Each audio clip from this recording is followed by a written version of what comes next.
શું ખરેખર 2026નું ચોમાસું નબળું રહેશે? આ વર્ષે મેઘરાજા કેવા મહેરબાન થશે? શું ખેડૂતોને આ વર્ષે પાક મળશે? શું પૂરતું પાણી મળશે? અને શું ફરી એકવાર કુદરત તેમની પરીક્ષા લેશે? તો આજે આપણે આ જ વિષયના ઊંડાણમાં ઉતરીશું અને વિજ્ઞાનને સમજીશું અને ખેડૂતો માટે એક મજબૂત કાર્ય યોજના વિશે વાત કરીશું. તો ચાલો આ લાંબી અને રસપ્રદ સફરની શરૂઆત કરીએ.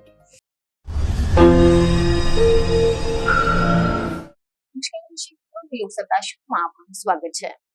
તો દર્શક મિત્રો, જેમ આપણા સૌને ખબર જ છે કે ભારત એક કૃષિ પ્રધાન દેશ છે કે જ્યાં ચોમાસું માત્ર એક ઋતુ નથી પરંતુ કરોડો લોકોના જીવનનો આધાર છે. ભારત એક એવો દેશ છે કે જેની આત્મા ખેતીમાં વસે છે અને ખેતીનો આધાર ગણાતા આકાશમાંથી વરસતા અમૃત સમાન વરસાદ પડશે. ચોમાસું એક આશા, મહેનત અને પરિણામ વચ્ચેનું સૌથી મહત્વનું કડી હોય છે. જ્યારે આકાશમાં કાળા વાદળો છવાય છે ત્યારે માત્ર જમીન જ નહીં પરંતુ ખેડૂતના દિલમાં પણ આશાની હરિયાળી ફેલાઈ જાય છે.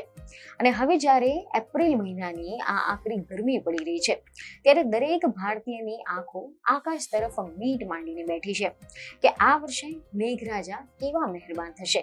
પરંતુ વર્ષ 2026 માટે જે સંકેતો મળી આવ્યા છે તે થોડા ચિંતાજનક છે, કારણ કે 2026નું વર્ષ કંઈક અલગ સંકેત આપી રહ્યું છે. એવા અહેવાલો સામે આવી રહ્યા છે કે હવામાન વિભાગ અને ખાનગી એજન્સીઓ બંનેએ સૂચન કર્યું છે કે આ વર્ષે ચોમાસું સામાન્ય કરતા નબળું રહી શકે છે. આ સમાચાર સાંભળતા જ ખેડૂતોના મનમાં અનેક પ્રશ્નો ઊભા થઈ રહ્યા છે કે શું આ વર્ષે પાક મળશે? શું પાણી પૂરતું રહેશે? શું ફરી એકવાર કુદરત તેમની પરીક્ષા લેશે? કારણ કે ભારતીય હવામાન વિભાગ એટલે કે IMD અને ખાનગી એજન્સી સ્કાયમેટે જે પૂર્વાનુમાન જાહેર કર્યું છે તેણે તો ધરતીપુત્રોના આલમમાં અને સરકારમાં ભાગદોડ મચાવી દીધી છે. શું 2026નું ચોમાસું ખરેખર નબળું રહેશે? શું પ્રશાંત મહાસાગરના પેટાળમાં આકાર લઈ રહેલા અલ નીનો નામનો રાક્ષસ ભારતના નૈઋત્યના પવનોને ઘડી જશે? અને સૌથી મહત્વનો સવાલ કે ગુજરાતનો ખેડૂત કે જે કપાસ અને મગફળીના મબલક પાકની આશા રાખીને બેઠો છે તેણે આ સંભવિત સંકટ સામે કેવા હથિયારો સજ્જ કરવા પડશે? આજે આપણે આ વિષયના ઊંડાણમાં ઉતરીશું, વિજ્ઞાનને સમજીશું અને ખેડૂતો માટેની એક મજબૂત કાર્ય યોજના વિશે વાત કરીશું. તો ચાલો આ લાંબી અને રસપ્રદ સફરની શરૂઆત કરીએ. તો તમને સૌ પ્રથમ તો તમને એ જણાવી દઈએ કે ચોમાસાની જે આગાહી છે તે માત્ર અંક ગણિત નથી પરંતુ પૃથ્વીના વાતાવરણની જટિલ ગતિવિધિઓનું પ્રતિબિંબ છે. એવા રિપોર્ટ સામે આવી રહ્યા છે કે 13 એપ્રિલ 2026ના રોજ ભારતીય હવામાન વિભાગે એવું જાહેર કર્યું હતું કે આ વર્ષે ભારતમાં સરેરાશના માત્ર 92% વરસાદ થવાની શક્યતા છે, જ્યારે ખાનગી એજન્સી સ્કાયમેટે આ આંકડો 94% બતાવ્યો હતો. હવે સામાન્ય માણસ માટે આ 92 કે 94%નો અર્થ શું થાય? તો હવામાન શાસ્ત્રની ભાષામાં જો વરસાદ 96% થી 104%ની વચ્ચે હોય તો તેને સામાન્ય કહેવાય છે અને જો તે 96%થી ઓછો હોય તો તેને નબળું ચોમાસું ગણવામાં આવે છે. ભારતમાં છેલ્લા 30 વર્ષની સરેરાશ મુજબ 87 સેન્ટીમીટર એટલે કે અંદાજિત 34.25 ઇંચ વરસાદ પડે તો તેને 100% ગણવામાં આવે છે. પરંતુ આ વખતે આગાહી 31.49% ઇંચની આસપાસની છે. અને વરસાદ ઓછો પડે તો પછી આ આંકડો ઘટીને 29.76 ઇંચ સુધી જઈ શકે છે, જે દુષ્કાળ જેવી સ્થિતિનું નિર્માણ કરી શકે છે. આ સંખ્યાઓ સામાન્ય માણસ માટે કદાચ આંકડા હોય પરંતુ ખેડૂતો માટે આ જીવન અને મરણ વચ્ચેનો તફાવત છે. હવે પ્રશ્ન એ ઊભો થાય છે કે આ વર્ષે ચોમાસું નબળું કેમ રહેવાની શક્યતા છે? તો આના પાછળનું મુખ્ય કારણ છે અલ નીનો, ઇન્ડિયન ઓશિયન ડાયપોલ અને યુરેશિયમ બરફનું આવરણ. આ 3 પરિબળો દુનિયાના હવામાનને અસર કરે છે અને ખાસ કરીને ભારતના ચોમાસા માટે અત્યંત મહત્વપૂર્ણ છે.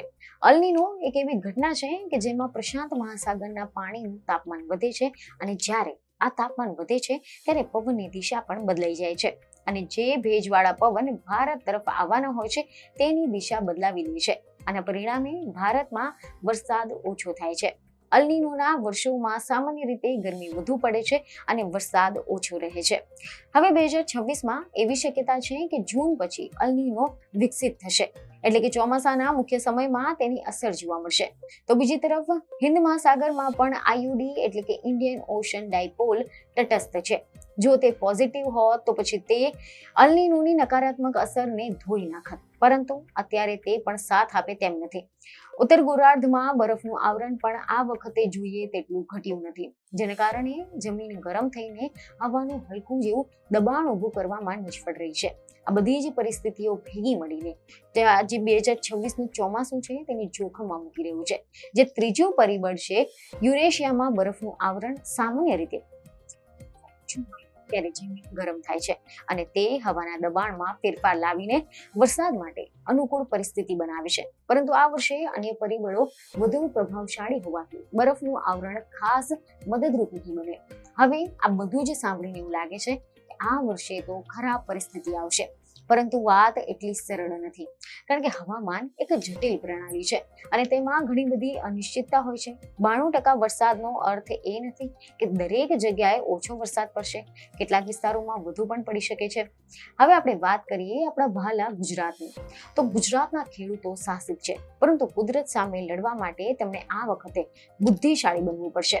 ગુજરાત માટે ખાસ વાત એ છે કે છેલ્લા કેટલાક વર્ષોમાં અહીંયા વરસાદનું પ્રમાણ વધતું જોવા મળ્યું છે. આબોહવા પરિવર્તનના કારણે વરસાદના પેટર્નમાં ફેરફારો થયા છે. એટલે કે ક્યારેક ઓછા દિવસોમાં ભારે વરસાદ થયો છે અને પછી લાંબા સમય સુધી વરસાદ ન પડે. આ સ્થિતિને ડ્રાય સ્પેલ કહેવાય છે અને આ વર્ષે એવી શક્યતા વધુ છે. એટલે કે જો ખેડૂતો માટે સૌથી મોટો ખતરો ઓછો વરસાદ નહીં, પરંતુ વરસાદની અનિયમિતતા છે. એટલે કે શરૂઆતમાં સારો વરસાદ થઈ શકે છે, પરંતુ આના પછી લાંબા સમય સુધી વિરામ આવી શકે છે. હવે પ્રશ્ન એ છે કે ગુજરાતના ખેડૂતો શું કરે? શું તેઓ ડરે? શું પાક બદલી દે? કે પછી શું તે કોઈ નવી રીત અપનાવે?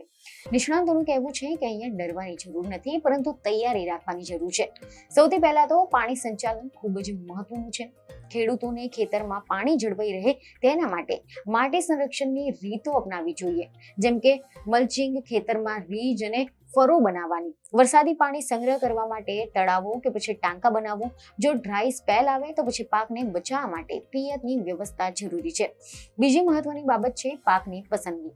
સામાન્ય રીતે ગુજરાતમાં કપાસ, મગફળી, મકાઈ જેવા પાક લેવામાં આવે છે, પરંતુ અહીંયા પણ એવા અહેવાલો સામે આવી રહ્યા છે કે નિષ્ણાંતોનું કહેવું છે કે ખેડૂતો આ પાક ચાલુ રાખી શકે છે, પરંતુ તેની સાથે સાથે ટૂંકા ગાળાના પાકોની તૈયારી રાખવી પણ જરૂરી છે. પાક નિષ્ફળ જાય તો પછી વરસાદ આવે ત્યારે ઝડપથી બીજો પાક વાવી શકાય છે. આના માટે બિયારણ અને ખાતરની પૂર્વ તૈયારી રાખવી પણ જરૂરી છે. ત્રીજી મહત્વની બાબત છે ટેકનોલોજીનો ઉપયોગ. આજે મોબાઈલ એપ્સ અને હવામાનની આગાહીઓ ખેડૂતોને મદદરૂપ બની શકે છે. આજના ડિજિટલ યુગમાં ખેડૂતોએ હવામાન ખાતાની મેઘદૂત એપ અને ગ્રામીણ કૃષિ મોસમ સેવા સાથે જોડાઈ રહેવું અનિવાર્ય છે. રેડિયો, ટીવી, અખબારોમાં આવતી સ્થાનિક આગાહીઓ મુજબ ખેતીના કાર્યોનું આયોજન કરવું જોઈએ, જેથી તેઓ યોગ્ય સમય વાવેતર, પિયત અને અન્ય કૃષિ કામગીરી કરી શકે. ચોથી બાબત છે જોખમ વ્યવસ્થાપન. ખેડૂતોને પાક વીમા જેવી યોજનાઓનો લાભ લેવો જોઈએ, જેથી કરીને જો નુકસાન થાય તો પછી આર્થિક રીતે સુરક્ષા પણ મળી શકે. પાંચમી બાબત છે સમૂહમાં કામ કરવું. ગામના ખેડૂતો સાથે મળીને પાણીનું સંચાલન, સાધનોનો ઉપયોગ અને માહિતીની વહેંચણી કરી શકે છે. હવે જો આપણે વિશાળ દ્રષ્ટિએ જોઈએ તો આ આગાહી માત્ર ખેડૂતો માટે નથી, પરંતુ સરકાર માટે પણ મહત્વપૂર્ણ છે. સરકારને પાણી સંસાધનોનું સંચાલન, બિયારણ અને ખાતરની ઉપલબ્ધતા આની સાથે જ આકસ્મિક પરિસ્થિતિઓ માટે તૈયારી રાખવી જરૂરી છે. જો વરસાદ ઓછો પડે તો પછી પાણીની અછત, વીજળીની સમસ્યા અને ખાદ્ય સુરક્ષા પર અસર થઈ શકે છે. પરંતુ બીજી બાજુ જો યોગ્ય આયોજન કરવામાં આવે તો આ પ્રકારના પડકારની તકમાં ફેરવી શકાય છે. ઉદાહરણ તરીકે માઇક્રો ઇરિગેશન જેવી જે પદ્ધતિઓ છે તેને અપનાવીને પાણીને બચાવી શકાય છે. ડ્રીપ અને સ્પ્રિંકલર જે સિસ્ટમ છે તેના દ્વારા ઓછા પાણીમાં વધુ ઉત્પાદન મેળવી શકાય છે. જૈવિક ખેતી અને માટીના સ્વાસ્થ્ય પર ધ્યાન આપીને જમીનને પાણી રાખવાની જે ક્ષમતા છે તેને વધારી શકાય છે. આના ઉપરાંત કૃષિ વૈવિધ્ય પણ મહત્વપૂર્ણ છે. માત્ર એક જ પાક પર આધાર રાખવાના બદલે વિવિધ પાકોને ઉગાડવાથી જોખમ ઓછું થાય છે. હવે જો આપણે ચોમાસાની અનિશ્ચિતતા વિશે વાત કરીએ તો આ માત્ર 2026ની સમસ્યા નથી, આ એક લાંબા ગાળાનો ટ્રેન્ડ છે. આબોહવા પરિવર્તનના કારણે વિશ્વભરમાં હવામાનમાં અસામાન્ય ફેરફાર જોવા મળી રહ્યા છે.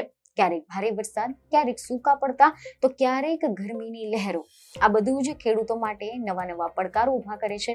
જેથી હવે સમય આવી ગયો છે કે આપણે પરંપરાગત ખેતીથી આગળ વધીને વિજ્ઞાન અને ટેકનોલોજી આધારિત ખેતી તરફ વળવું જોઈએ. શિક્ષણ અને જાગૃતિ પણ એટલી જ મહત્વપૂર્ણ છે. જોકે 2026નું ચોમાસું ચોક્કસપણે એક કસોટી સમાન રહેવાનું છે. વિજ્ઞાન આપણને ચેતવણી આપી રહ્યું છે, પરંતુ યોગ્ય આયોજન ગમે તેવા નબળા ચોમાસાને પણ સફળ બનાવી શકે છે. ગુજરાતનો ખેડૂત વર્ષોથી કુદરતના થપાટ સહન કરતો આવ્યો છે અને દરેક વખતે તે બેઠો પણ થયો છે. આ વખતે પણ જો આપણે પિયતની વ્યવસ્થાપન, ભેજ સંગ્રહ અને પાકની પસંદગીમાં સમજદારી દાખવીશું તો પછી 92% વરસાદમાં પણ 100% જેવું પરિણામ મેળવી શકીશું. કુદરત એની રમત રમશે, પરંતુ આપણે આપણી તૈયારીમાં કચાશ રાખવાની નથી. આશા રાખીએ છીએ કે મે મહિનામાં જ્યારે હવામાન ખાતું નવું અપડેટ આપે ત્યારે આ સ્થિતિમાં થોડોક સુધારો જોવા મળે અને મેઘરાજા મન મૂકીને વરસે.